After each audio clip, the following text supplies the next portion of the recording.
क्षण्णवति रोगाः जीव हन्ति। यदि 96 रोग होते हैं तो सर्वम विदायं देहि ओदवम विदेहि रोगेम। तो बताओ कि संपूर्ण शरीर में कितने रोग होंगे, इसके लिए तो आपको ही गिनती कर लेना चाहिए। अपिचे टीकाकर्ता आचार्येण आसाधरेण उच्चता गाथा तत्रैव। अभी तो यही आसाधर जी द्वारा विरचित भगवती आराधना गाथा 1048 की टीका में एक उद्धृत गाथा के रूप में यह कहा गया है। अब आसाधर जी ने इसकी टीका की,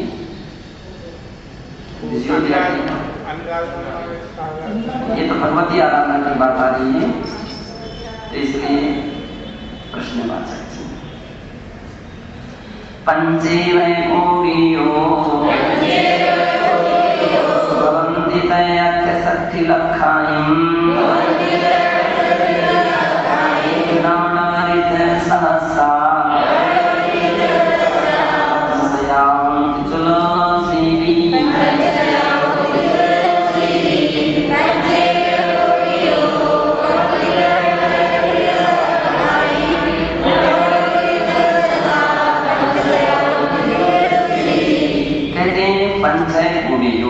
पूरे शरीर में कितने रोग होते हैं? तो 5 करोड़ भवन और उसी प्रकार से 68 लक्षाएं 68 60 7 68 5 करोड़ 68 लक्षाएं 68 लाख नानारिच सहस्रा और नव सहस्रा बतलाते हैं कि 9000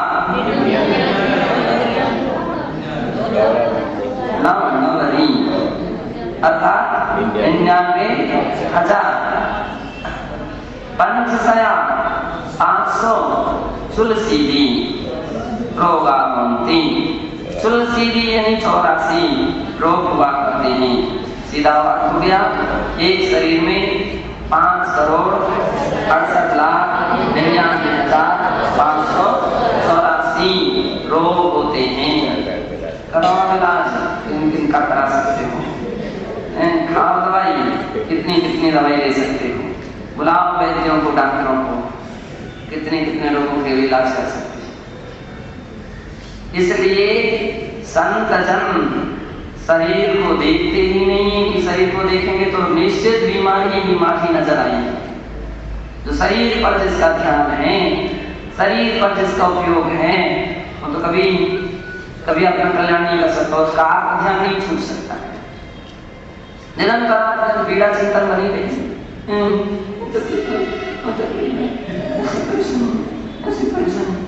अब उसकी स्थिति ऐसी बनी क्योंकि 5 करोड़ 68 लाख 99,584 हैं, पक्के हैं। मना नहीं कर रहा, कोई निषेध नहीं कर रहा, नहीं तुम रोगी नहीं हो, रोगी हो और रोगी बने रहोगे जब तक ये शरीर रहेगा। इसलिए संत जन शरीर से उपयोग को हटा करके आत्मा की ओर उपयोग लगाते हैं, क्योंकि निरोगी रूप में रहने वाली यदि कोई वस्तु है, आत्मा है, आत्मा की कोई रोग नहीं। अथवा है तो जन्म जरा मृत्यु सबसे बड़े रोग है। रोग की बीमारी की बात करते हो, कभी ये भी कहते हो कि हमारे लिए जन्म जरा मरण का भी इलाज हो जाए, हमें पुनः संसार में जन्म ना लेना पड़े, बुढ़ापा ना आए, मृत्यु ना हो, इसके विषय में कभी नहीं सोचते हो। और यदि जो कोई इस विषय में सोच लेता है ना, फिर उसके कभी रोग के विषय में विचार उत्पन्न नहीं होते हैं। जैसे कि क्या सनत कुमार चक्रवर्ती आत्मा का आश्रय लिए थे, तो शरीर के अंदर में कुष्ठ रोग फैलता जा रहा था, लेकिन उसकी ओर उनका उपयोग नहीं था। डॉक्टर वैद्य भी सन्मुख आ गए, इलाज करा लीजिए, और उन्होंने कहा कोई आवश्यकता नहीं, मुझे तो आत्मा का जो इलाज कराना है, जो नाम निकाल से बीमारी है, सबसे बड़ी बीमारी जन्म जरा मरण की है, उसका मुझे औषधि है मतलब इतने वैरागी थे। और आप क्या करते हो, कोई डॉक्टर बैठ जाए तो उठ उठ करके चले जाते हो, मना भी करे तो भी पहले अपना हाथ हमारा दे दो, हमारा हमारी दवाई हमारी औषधि निरंतर। कुछ भी विरक्ति भाव नहीं उत्पन्न होते कि कम से कम चलो भैया आज अष्टमी है या चतुर्दशी है या कोई पर्व के दिन है, कुछ तो हम सीमा रख लें, कुछ तो विचार कर लें। मोही व्यक्ति जिनका ध्यान शरीर में रहता है उसका आत्मा की ओर नहीं रहता, धर्म की ओर नहीं रहता है, तो निरंतर कर्म को बांधता है। और ज्ञानी जी क्या करते हैं, निरंतर कर्म को छोड़ते छोड़ते चले जाते हैं। उत्तम से ज्ञानाग्रही, ज्ञानाग्रह में कहा है दूसरे अध्याय के 113वें श्लोक में कहा, सर्वदैव जाक्रांतं देहिनां देहि पंजरम, सर्वदा एव रुजाक्रांता देहिनां देहि पंजरम। ये देह पंजर यानी देह रूपी पिंजरा जो है संसारी जीवों का, वह हो सर्वदा एव रुजाक्रांता, सर्वदा यानी हमेशा हमेशा रोगों से आक्रांत है, रोगों का मंदिर बना हुआ है, आलय बना हुआ है, रुग्णालय। रुग्णालय कहाँ पर है, अपना शरीर ही रुग्णालय है, रोगों का।